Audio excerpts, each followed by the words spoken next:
Hello, so another day, another viewing. Meron ulit akong viewing ngayon. So ito, isa, moving. Vlogging na yan. Let's go. Ikaw po yung mag-viewing. Eric po.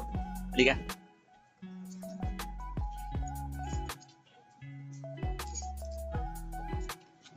Kaya po. Hello, Eric. Siya mag-move in na today. So ito yung bahay. Hindi ka.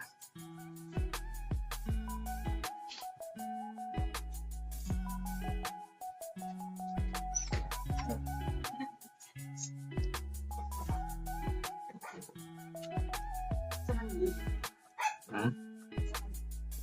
Ayong? Oo, tara. Dito. Buka mo na dyan. Wala pa. So, ano pong name mo? Lodge na po. Ito po yung bahay. So, ito yung sala. Tapos, dito yung dining area. Ito yung dining. Pwede po magluto.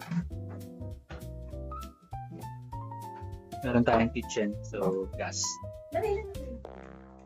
Dalawa lang yung bakante. So, 4 na kwarto. Isa, dalawa, tatlo. Tapos isa sa taas.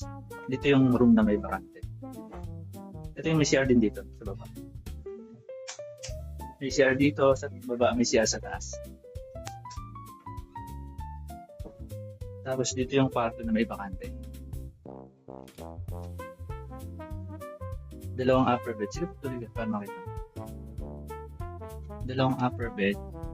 So, hindi naman siya maano kasi naka-fix. Tapos per bed merong electric fan tsaka saksakan. Tapos aircon room ito.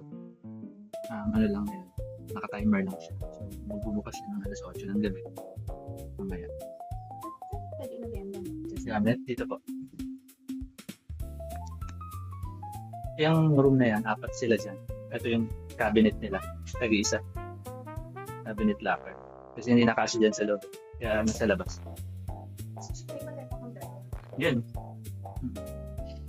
Tapos sa taas, meron din room. Pero dito lang yung may bakante nila. Yan. Ano lang naman siya.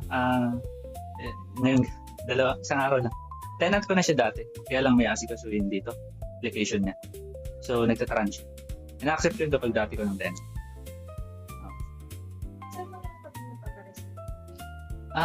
Di ba 1 month advance, 1 month deposit? Pwede mo nang ibigay yung deposit, it will serve as reservation na rin. Pag nag-move in ka, tsaka may bibigay yung advance payment. Doon mag-start yung upon. Ang inclusion doon, tubig, kuryente, may internet, pwede magluto, maglaba, may washing machine sa labas, yung automatic. So, free of use. Yun, malaking tipid. August. Medyo matagal pa no? Buka mo na, mainit.